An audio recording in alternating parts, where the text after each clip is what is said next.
Duha ka disgrasya na tala sukad ng trabaho ang landslide area sa Langoyon, Barangay Manipis, Dakbayan sa Talisay.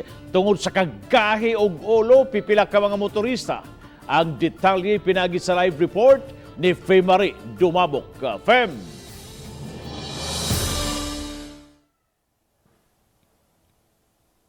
Yes, Bob, matod sa hepe sa City Toda Joy Tumulak nga driyot gyud maangol ang mga lulan sa motor o sa sakinan atol sa kalit nga pagdahili sa mga bato ngadto sa gitrabaho nga landslide prone areas sa Sitio Langoyon, Barangay Manipis. Nahitabo kini ding si Manahalang.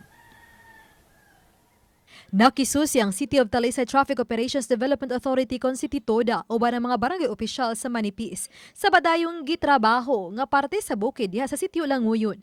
Kini human nagpatabang ang taga DPWH ug contractor niini sa kahadlok nga dunay gyud unyay magrabihan nga disgrasya tungod sa mga mupugos gyud sa pag-agi sa lugar. Naligiran sa bato nga usa ka sakyanan. So may nalang gani kay nakabantay ang driver pagligid sa maong bato. Dali siyang nakapadagan, unya instead of adto mo igo sa iyang lawas sa sakyanan, didto may tama ang bato lubot sa iyang sakyanan. Sa kuha nga video sa City Toda, kuyaw gyud alang sa mga mangagi sa lugar kini mga bato gikan sa babaw nga bahin nga matag karon og unya matagak padung sa daan. Gani aduna higayon nga mas dako pa nga mga bato ang matagak. Maong sugod gahapon, subling gipatuman ang total closure sa dapit ilabi na kun padayon ang trabaho. Hindi na lang ta magpaabot, no? Tungod kay ang hitabo manggod is ang katong bakho nakaabot lagi siya tok-tok yun sa bukid, no, na nagi siya sa ibabaw. So katong mga debris didto nga prone to landslide mao na nato iyang gituyo pagtagak dito sa ubos. Samtang mga nagtrabahong mulupyo sa lugar, gitugutan nga makaagi o sa ka oras sa dili pa magsugod ang trabaho sa alas 8 sa buntag ug sa ka oras sa di pa mahuman sa alas 5 sa hapon.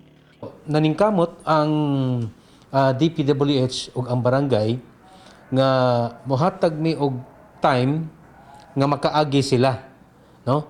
Pero depende sa sitwasyon. Gipaningkamutan sa DPWH nga mahuman ang benching sa maong parte sa bukid sa dili pa ang Pasko.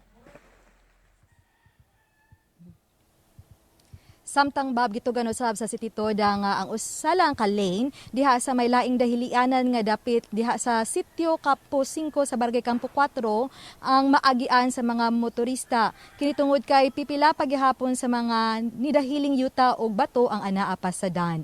Bob? Dahil salamat, Femari Dumabok sa imong live report.